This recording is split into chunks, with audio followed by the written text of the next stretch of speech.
Hey, boys and girls, Mrs. Kang here.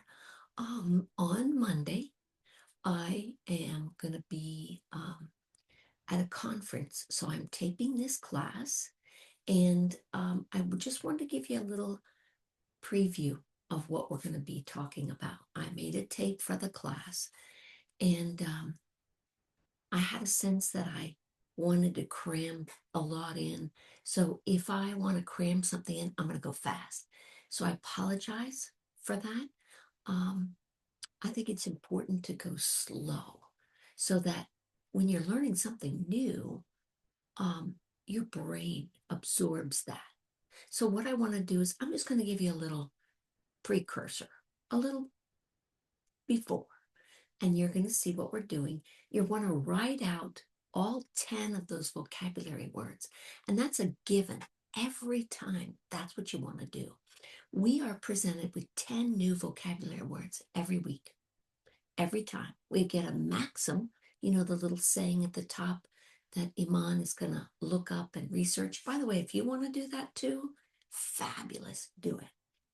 Um, so we have that. And part of the reason why they have that, I think, when people hear you're taking Latin, they're very intrigued. They're like, wow, Latin.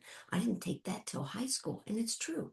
We don't offer it in public schools. I went to public school until high school, but you're taking it now.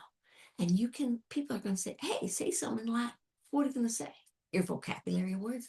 So they put up there a chapter maxim, um, kind of like trivia, right? I think it's fun. So go ahead and memorize it. It's only 3 words, something like that. We had one for wordless 1 and 3, 1 and 2, and it was in principio erat verbum. In the beginning was the word, and that's from John 1:1.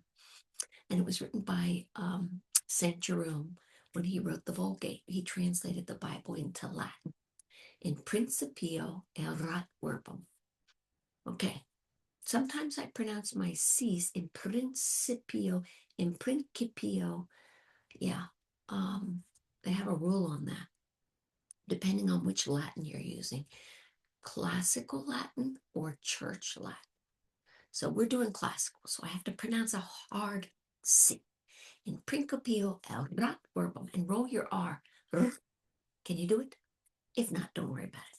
All right, take a look at the screen. I just want to show you those vocab words that we're going to do for this chapter 4. Okay? Take a look.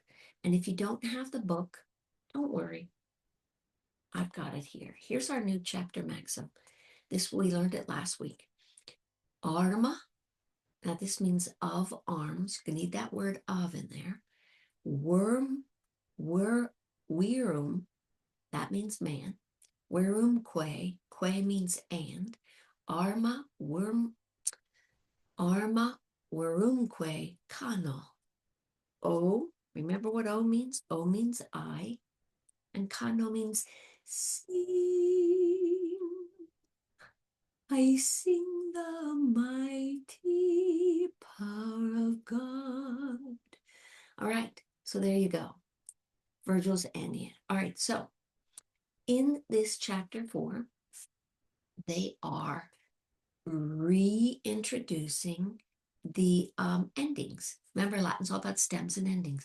The endings, the first declension endings. And of course, I colored them pink. You have a handout that I sent. It says noun endings. Let me show that to you.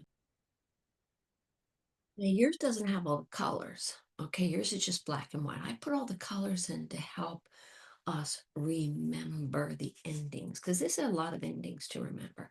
And I want to make it easy.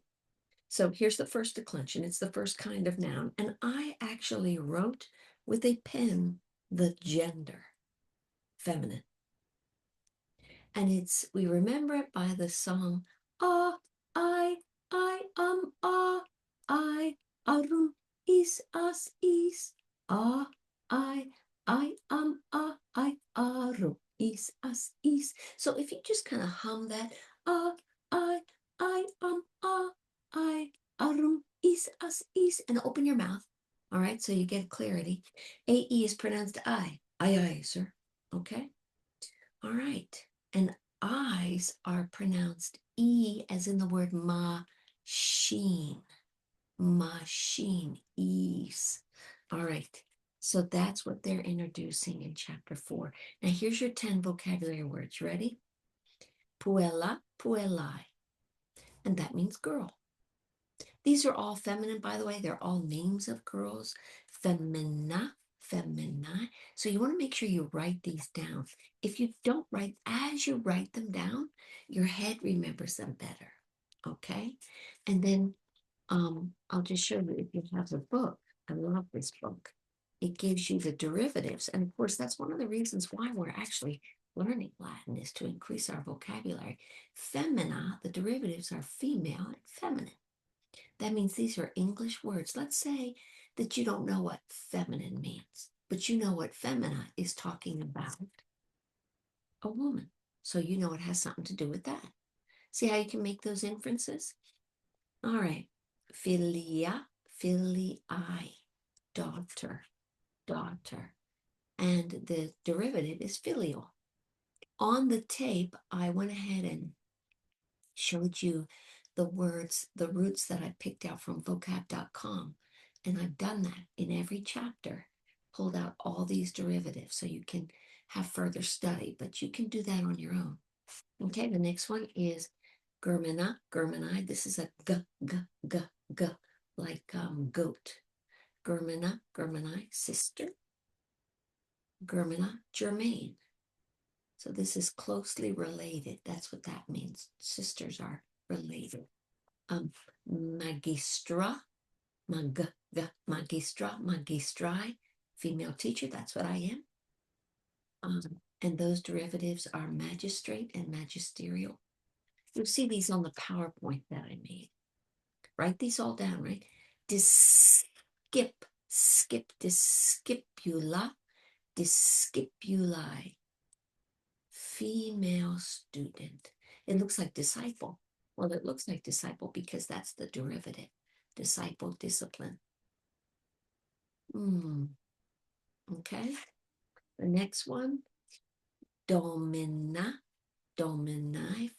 You see the word dominant there, female master or mistress, right?